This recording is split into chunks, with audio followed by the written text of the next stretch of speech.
Hanging out with Tom Mackey Sr. He finished third in point standings last year at Brewerton Speedway, picked up a win there. Ran Fulton a couple of times, although I have a feeling he wishes he ran Fulton maybe one less time than what he actually did, because he had a crash that I'm sure you saw the photos. Was that Outlaw Weekend? Yes, it was. Yeah. Okay, well, let's start with that one, man. You were up in the air. It looked like for a little bit there. You know, the car felt good, and I don't know. I watched the video multiple times. I lifted for some reason.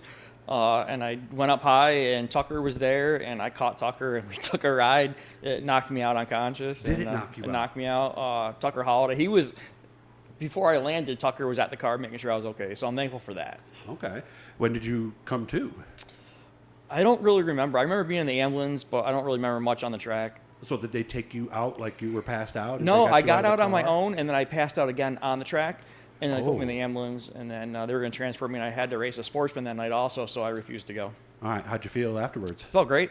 Really? No headache the next day? No nausea? Nope. So you knew the symptoms and knew, Yep. And I'm sure your wife, Courtney, right? Yeah, she wanted me to go, but I didn't go. I'm sure she was keeping her eyes on you and waking you up that night, because that's what you're supposed to do. We didn't sleep that much, yeah. Okay, all right. So how do we look right now? Let's get to the today stuff instead of right now. Next year we're running 2 classes. Run the mod late for RJ Budd, Ontario Auto. Going to do a full season, I think, with that. And I also picked up, my twin brother got diagnosed with terminal cancer. Sorry. And the first car that we ever put together, I bought that back this year. We're going to run that. It's kind of like a tribute thing for him. Okay. Is there a possibility he might get in there? Because you said he might be doing better. So he actually raced the car one time before. Did. He's not much of a racer himself. He just likes to work on it. He might. I don't know. If he gets better, we'll see. Okay. Is this the car I raced against you all those years ago, back in 11? No, I ran a Mustang when we raced. Oh, okay. This was actually Glen Irwin. I got J.J. Coursey had the car. We pulled it out of the weeds from his house. Oh, yeah.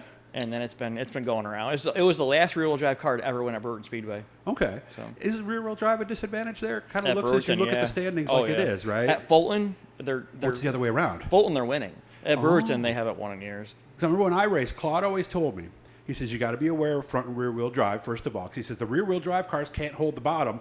So he says, just wait on them and get them coming out. Yep. Is that about right? yeah. You gotta know what car you're coming up on. Okay.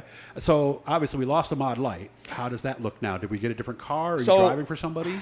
I'm driving for RJ Budd. I did build a new chassis at Alien Fab this year. Okay. So Joel and everybody over there. Joe, it's still over there. I think we're going to go a different route with that. I just can't afford to put that together this year.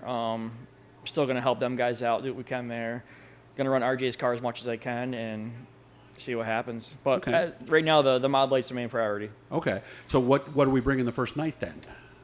So Fulton Weekend is the first weekend of racing. Right, High Bank Holdup. I think the Mod Lights are Friday and the 4-cylinder Saturday. We're going to do both classes that weekend. So. Nice. Sounds like it's going to be a busy year. I hope so. Okay. How's everything else going? Because I'm going to get the story here. He's actually one of my Planet Fitness buddies. I see him over at Planet Fitness 5731. And by the way, I was never comfortable in gyms and working out, but I really like the atmosphere there. Do you? Yeah, it's great. Yeah, I go with a buddy Chet of mine, my main crew guy. We go and a bunch of people I know there. Nate Powers, his woman, shows up, and it's a fun time. Yeah, and your wife and Michelle, I've seen them over there on the treadmill. They hang out and they do their thing. And JJ Cork, she's been with us a couple times, and it's fun. And you say this is more of a necessity almost. Yeah, most of my cars don't have power steering, and I'm getting tired. I'm getting old. Yeah. How old are you now? I'm going to be 39 next month. So in April. So you're already starting to feel a little bit more than you were 25, huh? Yeah, the hair's showing it, But everything's good. Everybody's happy? Yeah, everybody's good, man.